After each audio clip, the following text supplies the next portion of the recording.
Have you ever been captivated by charm? Think about that for a moment. Being captivated by charm, uh, fascinated with danger. I am your host, Dr. Lydia Michelle Young. I'm here with my co-host, intercessor Janine Nicole. This is Wednesday. It's the middle of the week. We refer to this as midweek refreshing fire, where we share words of empowerment that will refreshen you to carry you through the rest of the week, and also to remind you of your worth. This is Sweet Fire, the podcast. We appreciate you for listening, for tuning in, for chiming in, and we are just excited and appreciative of this move of what's going on here at Sweet Fire, the podcast. As we jump into this segment, talking about being captivated by charm and being fascinated with danger. Come on, intercessor, jump in. Good evening, everyone. And yes, thank you for tuning in to another prophetic episode of Sweet Fire, the podcast. Laugh. Go ahead, laugh. Go ahead, laugh. Definitely looking forward to this topic of discussion, because I believe many of us, at a time or two in our lives, we were captivated by that charm. We were captivated by it, just fascinated, with the likes of another. With the likes of another. I know, in my time of growing up, they used to say, how the good girls love the bad boys. The little roughnecks around the edges, right? So definitely looking forward to this episode here. All right. Well, let's get to it. You said the good girls love the bad boys. That's in my day. That's reckless, isn't it? That is very reckless. That's living a reckless life, if I must say so. Where did that term daredevil come from? Right. Mm-hmm. We understand devil, but any time that we're subject to the force behind, it could be very risky. It can be very troubling. When we take risk, dangerous risk, when we risk our lives, when we risk our well-being, when we risk our minds, our heart, our life, when we risk our future, our purpose, our destiny, over some reckless mess, right? Over charm, and being fascinated with what you call it, bad boys. With the bad boys, yeah. Because I like how you said that when we risk our life, right? Because those fascinations to that charm, to that reckless behavior, to the bad boys, they get us off course. They have us going down another path that we were never intended to go down, right? Absolutely. They totally distract us. A lot of times you hear of the air quote, good girls hooking up with the bad boys, and then what happens with the good girls? Their grades start falling off. They're sleeping in late, and they're arriving to work late. They're taking too many days off from work. Why? Because they are completely distracted. They're on a pathway, traveling down a lane that they have no business being on. Right. All because they are fascinated. They're taking that risk with their life. And is it even worth it? Is it even worth it? No, it's not. Right. And that too, another way to look at this is being attracted to the forbidden, being attracted to the forbidden, those things that are forbidden, that you absolutely should not get into, that are not created for you, that are not designed for you, that are not tailored for your life. I mean, playing with fire, right? Playing with fire. Sweet Fire, the podcast, how to survive the flame. What attracts you burns. What attracts you burns. Let's say that one more time. How to survive the flame when what attracts you burns. Any of you out there attracted to something, attracted to someone? Is it luring you? Are you mesmerized by it? But you're finding that now that you've engaged your life, you've engaged your time, you've engaged your energy, you've engaged your money, your finances, your creativity, you've engaged your body, you've engaged your words, just your life into a situation, into a relationship with an individual, which our metaphor is burning building. When we're trapped inside of a burning building, how do we escape that? Have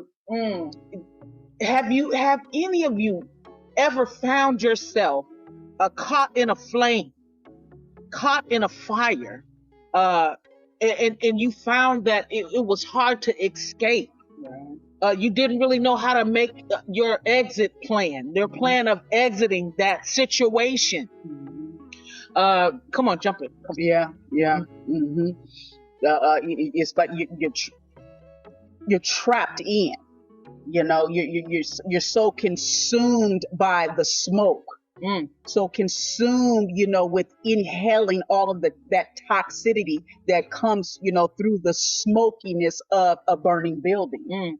And now you're trapped inside, and you're reflecting back on the many, different times that, that door was swung open for you, that window was cracked open, free for you were free to escape, you were free to leave, but for whatever reason you didn't.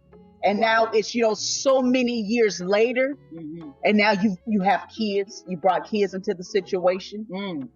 Because let's just face it, a lot of people in these burning buildings who are trapped in, a lot of them have stayed in those burning buildings because they have produced in those burning buildings. A whole nother generation is coming up within that burning building. And now that whole other generation is being forced to inhale that same toxic smoke, the same toxic fumes that you were inhaling. That's the stuff right there. I like the way you explained that, broke that down. I mean, it's a clear picture that when we engage in that unpredictable, dangerous relationship, whether it's with a person or whether it's an addiction to a substance, or it might be food, it might be, there's so many different elements that we find ourselves attracted to, drawn to.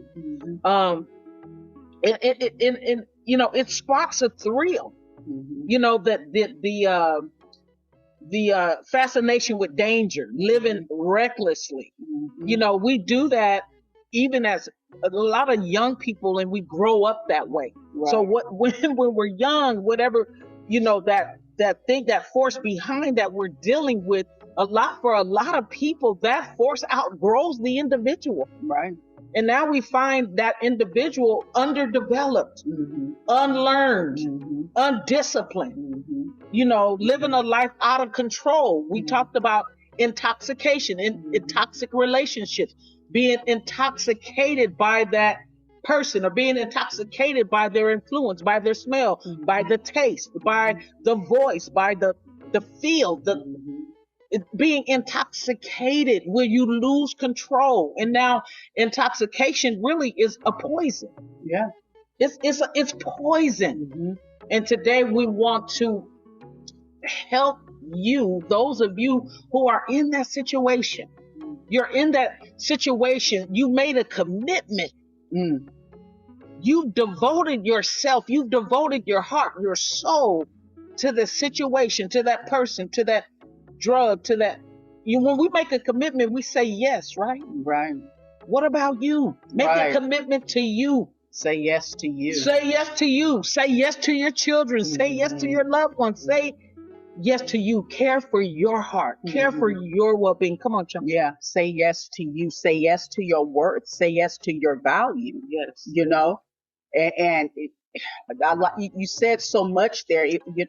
So many have, grown up in years, right? They're getting older with the numbers, getting older with the numbers, but yet underdeveloped because of all the abuse that they endured inside that burning building. You know, all that abuse to, you know, that they endured inside the burning building. So now they don't see their worth, they don't see their value. Undervalued. Yeah, right. Because of everything that you went through or are currently going through inside that burning building. Now your identity has been, you know, your identity, you find your identity in that one that you're with. You have completely lost your way because you have been inside that burning building for so many years. And we are here on this evening to encourage you that you are worth it. You're going to keep hearing us say this because it's the truth. You are worth it. You're worth fighting for you. Yes. You are worth taking you back. Your children are worth it because you chose, because you made the conscious decision to stay inside that burning building for all the years you have been inside that burning building. Turn that thing around, break that generational curse, and get your babies up out of there. See your babies as being worth it because they are. Kick the dust off your feet, so that you can live. Leave so you can live. Now, this is for people specifically. If it's not for you, we're not telling you to, in trying to entice you or encourage you or compel you to walk away from a good thing. Right. We're saying if you're not. in a situation that is not healthy for you, that is not healthy, where you're unhappy, you're depressed, you're going through, you have low self-esteem, you're being abused, you're being talked down at, you're being called out of your name, your children are being abused. We're talking to you. Yes. Make the escape. Right. You're worth it. Plan your exit. When you see the temperature change, right? Because fire has different levels of different temperatures. When the temperature, when you see the red light, the red sign, when the temperature begins to change, when you see the sign, take the exit. Peace be to you. Peace be to your house, and peace be to all